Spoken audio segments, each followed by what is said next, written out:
Hi friends. So ஈஸியாக குயிக்காக எப்படி ஒரு எக் மைனீஸ் வீட்டில் பண்ணலான்னு பார்க்கலாம். ஸோ இதுக்கு ரொம்ப சிம்பிள் இன்க்ரீடியன்ஸ் தான் தேவைப்படும். ஸோ ஒரு மிக்சிங் ஜாரில் நான் ஒரு எக்கை கிராக் ஓப்பன் பண்ண பிறகு ஒரு லெமனை ஸ்குவீஸ் அவுட் பண்ணி அந்த ஜூஸ் ஆட் பண்ணிக்கிடுறேன். இல்லைச்சுன்னா வினிகர் 1 டேபிள் ஸ்பூன் ஆட் பண்ணிக்கிடலாம்.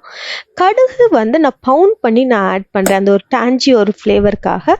ஃபைனலாக சால்ட் ஆட் பண்ணி பல்ஸ் மோடில் ஒரு வாட்டி மிக்ஸ் பண்ணிக்கோங்க. அதுக்கப்புறம் ரிஃபைண்ட் ஆயிலை கொஞ்சம் கொஞ்சமாக ஆட் பண்ணி நல்லா மிக்ஸ் பண்ணுங்கள்.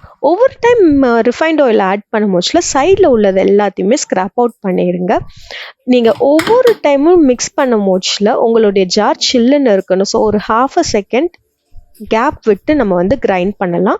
ஹீட் அப் ஆச்சுன்னா உங்களுடைய எக்கும் ஆயிலும் செப்பரேட் ஆயிரும். ஸோ அதை மட்டும் நம்ம கவனமாக வச்சு நம்ம பண்ண மோஸ்ட்ல எவ்வளோ ஆயில் ஆட் பண்ணுறோமோ நம்மளுக்கு ஃப்ளஃபியான மைனீஸ் நல்லா குயிக்காக ஒரு 5 மினிட்ஸ்க்குள்ளே உங்களுக்கு கிடச்சிரும். கண்டிப்பாக செஞ்சு